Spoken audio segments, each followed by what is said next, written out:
Gusto mo mag-siomay pero tinatamad ka? Ito gawin mo. Meron tayo itong 1/4 ground pork.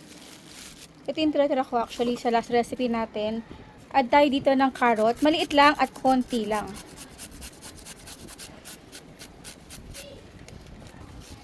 One garlic. Celery. Sesame oil. Worcestershire sauce. Beef powder. Paminta syempre. Konting asin.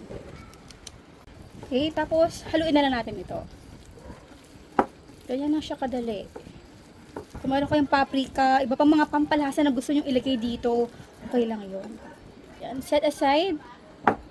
Next, liquid seasoning. Soy sauce. Konting suka. Sugar. Paminta. Garlic.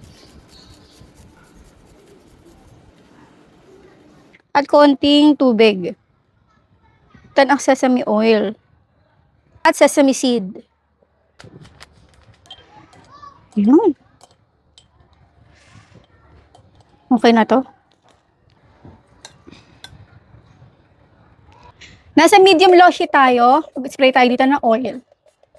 Para mas mapadali yung ating trabaho dito, gumamit ako ng pang ice cream scoop. Ito ay may equivalent ng mga 1.5 tablespoon. Takluban natin ito ng molo wrapper. I-press lang natin ito ng bahagya para dumikit dito sa ating meat. At since na ito ay tamad version at hindi na tayo kailangan pa mag-steam, naglagay lang ako dito ng tubig. Over medium heat, lutuin ito.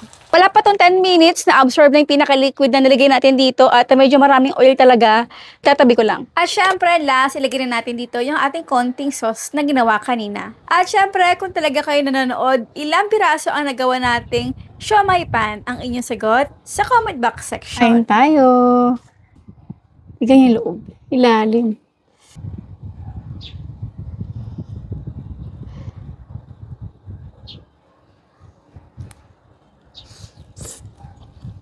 Mm. Mm.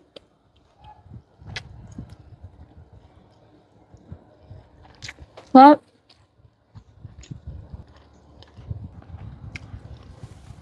Ground beef pala yung ginamit natin, hindi pork. Kaya, ang lasang-lasa talaga. Isa pa. Na yung ilalim. Wow.